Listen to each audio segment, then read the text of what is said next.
পুনৰবাৰ স্বাগতম জনাইছো। তিৱা পৰিষদৰ নিৰ্বাচনত প্ৰথম ৰাউণ্ডৰ ভোট গণনা অব্যাহত আছে। ব্ৰেকিং নিউজ, 4টা সমষ্টিত বিজেপিয়ে লৈছে অগ্ৰগতি। এই মুহূৰ্তত খবৰ জনাম নিউজ 18 অসম নৰ্থ ইষ্টৰ দৰ্শকক যে 4টা সমষ্টিত বিজেপিয়ে অগ্ৰগতি লৈছে। ডমাল সমষ্টিত বিজেপিৰ পৱন মান্তাই অগ্ৰগতি লৈছে। 3 নম্বৰ ভুৰবন্ধা সমষ্টিত বিজেপিৰ বিনয় কোঁৱৰে লৈছে অগ্ৰগতি। ইফালে জামদাৰী সমষ্টিত বিজেপিৰ প্ৰাৰ্থী দুলাল ব্ৰহ্মই অগ্ৰগতি লৈছে আৰু জৰাবাৰী সমষ্টিত বিজেপিৰ গীতামণি ভূঞাৰ অগ্ৰগতি।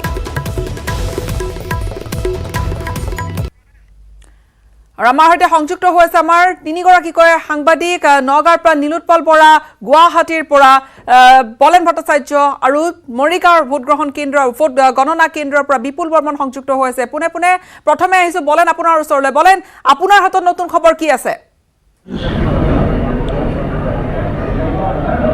গীতাশ্ৰী, এই মুহূৰ্তত জনাব লাগিব যে ইতিমধ্যে কামৰূপ মহানগৰ জিলাৰ যি 6টা সমষ্টিৰ প্ৰথম 3টা সমষ্টি য'ত হাতত লোৱা হৈছিলে বেলট পেপাৰ, তাৰে 3টা সমষ্টিৰ ইতিমধ্যেই প্ৰথমটো আচলতে ৰাউণ্ডৰ ইতিমধ্যে ফলাফল আনুষ্ঠানিকভাৱে প্ৰকাশ হ'ব বাকী। তাৰ পূৰ্বে আমাৰ এটা সমষ্টিৰ ইতিমধ্যে ফলাফল হাতত আহিছে, সেয়া হৈছে ফংগাৰী সমষ্টি, য'ত এই মুহূৰ্তত আচলতে প্ৰথম ৰাউণ্ডত ফলাফল এই ধৰণৰ আছিলে যে ভাৰতীয় জনতা পাৰ্টীৰ প্ৰাৰ্থীগৰাকীয়ে লাভ কৰিছে 269টা ভোট।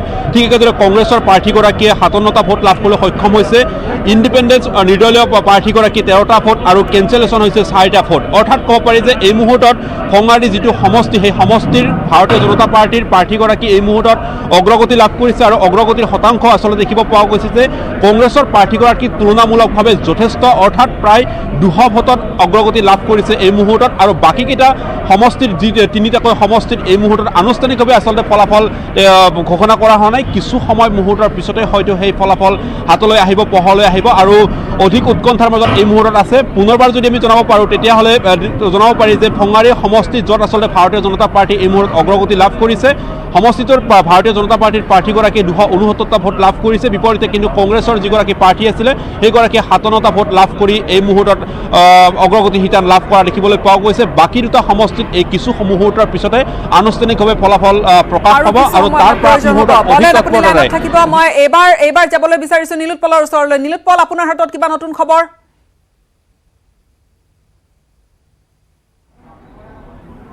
আহিছে 25 নং চহৰী সমষ্টিত বিজেপি প্ৰাৰ্থী মোহন সেনাপতিয়ে 517টা ভোটত জাতীয় কংগ্ৰেছৰ প্ৰাৰ্থীগৰাকীকে তেওঁ অগ্ৰগতি লাভ কৰিছে। আৰু এটা কথা ক'ব লাগিব, বিজেপি প্ৰাৰ্থীগৰাকীয়ে লাভ কৰিছে 1374টা ভোট প্ৰথম ৰাউণ্ডৰ অন্তত। আৰু যিগৰাকী কংগ্ৰেছৰ যিগৰাকী প্ৰাৰ্থী তেওঁ 817টা নিকুট পাত্ৰতে 817টা ভোট লাভ কৰিছে আৰু সৰ্বমুঠ 557টা ভোটত তেওঁ অগ্ৰগতি লাভ কৰিছে।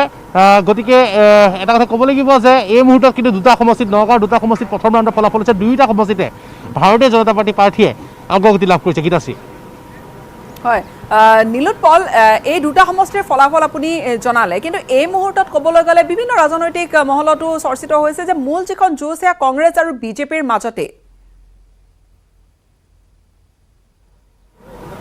নিশ্চয় গীতাশ্ৰী, এটা কথা ক'ব লাগিব যে মূল যিখন যুঁজ সেয়া কংগ্ৰেছ আৰু বিজেপিৰ মাজতে হ'ব। নগাঁৱৰ 10টা সমষ্টিৰ ভিতৰত কিন্তু কংগ্ৰেছৰো কেইবাটাও সমষ্টিত প্ৰাৰ্থী শক্তিশালী হৈ আছে। কিন্তু এটা কথা ক'ব লাগিব যে শাসকীয় বিজেপি কংগ্ৰেছতকৈ যেন বহু দূৰ আগুৱাই আছে। আৰু বিশেষকৈ আমি যিটো জৰাবাৰী সমষ্টিৰ কথা কৈছোঁ, জৰাবাৰী সমষ্টিত কংগ্ৰেছ প্ৰাৰ্থীগৰাকী যথেষ্ট শক্তিশালী, কিন্তু তেওঁ প্ৰথম ৰাউণ্ডতে তেওঁ 1057 ভোটত পিছপৰাটো কংগ্ৰেছৰ বাবে শুভ লক্ষণ নহয়। তেওঁ কাৰণ যিগৰাকী প্ৰাৰ্থী তেওঁ যথেষ্ট জনপ্ৰিয় আছিলে, সেয়ে সকলোৱে কৈছিল যে আমি পাৰ্টি নহয় প্ৰাৰ্থী চাই কংগ্ৰেছৰ প্ৰাৰ্থীগৰাকীক ভোট দিম। কিন্তু বৰ্তমান দেখিবলৈ পোৱা গৈছে যে তাতো বিজেপি অগ্ৰগতি লাভ কৰিছে। গতিকে জৰাবাৰী সমষ্টি, যিটো সমষ্টি কংগ্ৰেছে তেওঁলোকে জয়ৰ সমষ্টিৰ তালিকাত থৈছিলে, সেই সমষ্টিত কিন্তু বৰ্তমান ভাৰতীয় জনতা পাৰ্টীয়ে অগ্ৰগতি লাভ কৰাটো অতি আচৰিত কথা।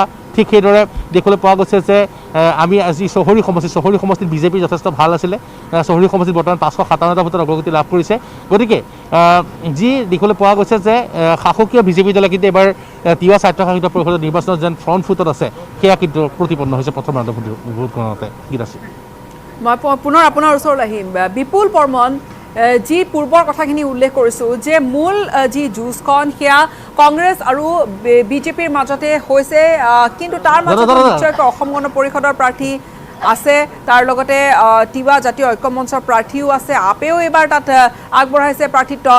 তেনেকৈ ক'বলৈ গ'লে বা সেই দৃশ্য, সেই কেইবাকণীয়া এখন যুঁজ হয়তো কোনোবা সমষ্টিত হ'বগৈ।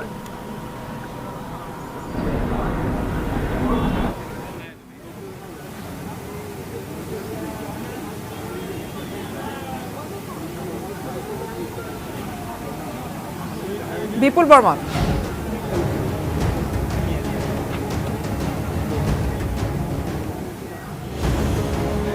সম্ভৱতঃ তেওঁ শুনা নাই এই মুহূৰ্তত বলেন আপোনাৰ ওচৰলৈ আহিছোঁ যি মূল যুঁজৰ কথা কৈ থকা হৈছে সেয়া মূলতঃ বিজেপি আৰু কংগ্ৰেছৰ মাজতে হোৱাৰ কথা বা চৰ্চা অব্যাহত আছে বলেন